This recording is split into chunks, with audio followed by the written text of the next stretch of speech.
Akakiiko akaateekebwawo ssentebe w'ekibiina ki NRM okuyiza okwemulugunya kw'abo abatakkiriziganya na byava mu kulonda okwali mu ttabamyuka w'ekibiina kyabwe eyatuula ekkololo omwezi oguwedde kaasazaamu obuwanguzi bwa Collins Tanga ku kifo ky'obwa ssentebe w'abavubuka ku lukiiko lw'ekibiina kino olw'okuntikko lwe Central Executive Committee oluvannyuma lw'okukizuula nti okulonda kuno kwetabamu emivuyo egitagambika.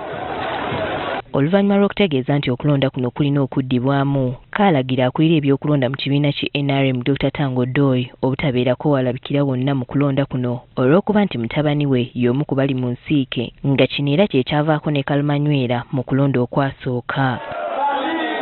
Kati olwaleero okulonda kuno kuddiddwamu nga kubadde mu disitulikiti zonna 151 okwetooloola eggwanga. Wano mu Kampala we tutuukidde ku kitebe kya NRM mu Lubaga tusanze akulidde ebyokulonda mu kitundu kino ng'ali mu kulangirira abawanguzi mu kitundu kino.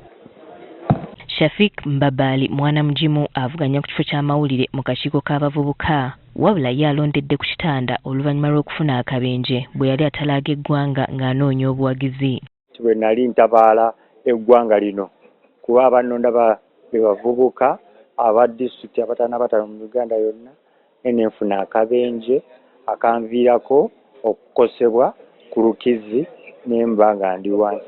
Amyuka RCC Lubaga atuwulidde enteekateeka eno bw'etambudde. Nga bwe babadde bawagira gwe bakubidde akalulu nga teriimu ekitataganya kyonna. Yo mu divisioni ya Kampala eyo Masekati tusanze akuliddemu ebyokulonda asoma amannya g'abalonzi abagenda okwetaba mu kulonda kuno. Oluvannyuma basimbye ennyiriri ku ba agenti baabo abeesimbyewo era nga gye biggweredde wano nga Tanga Collins awangudde banne abalala babadde avuganya nabo.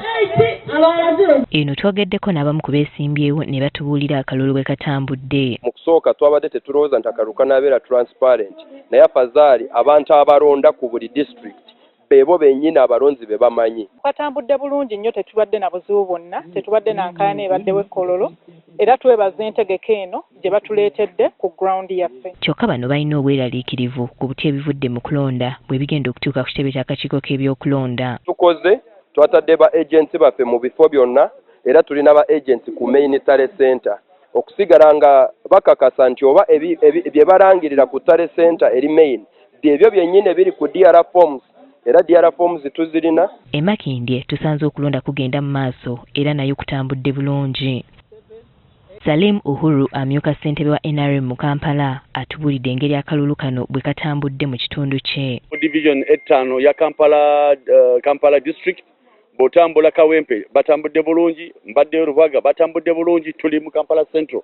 Exercise etambulidde ddala bulungi nnyo. Yakuliddemu okulonda kuno Fred Jachan Omach atubulidde ng'abamu bwe bawanduse mu kalulu kano naddala ababadde bavuganya ku bifo by'abasuubuzi. Locodel Simon Peter Kabaka was contesting for the position of Vice Chairperson Karamoja. He has also withdrawn his candidature. So all these positions are now going to be unopposed.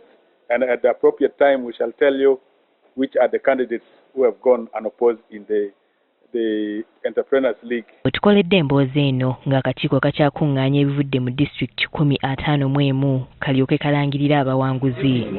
Winnie Tesana Kayinja, agafeeyo ku Spark TV.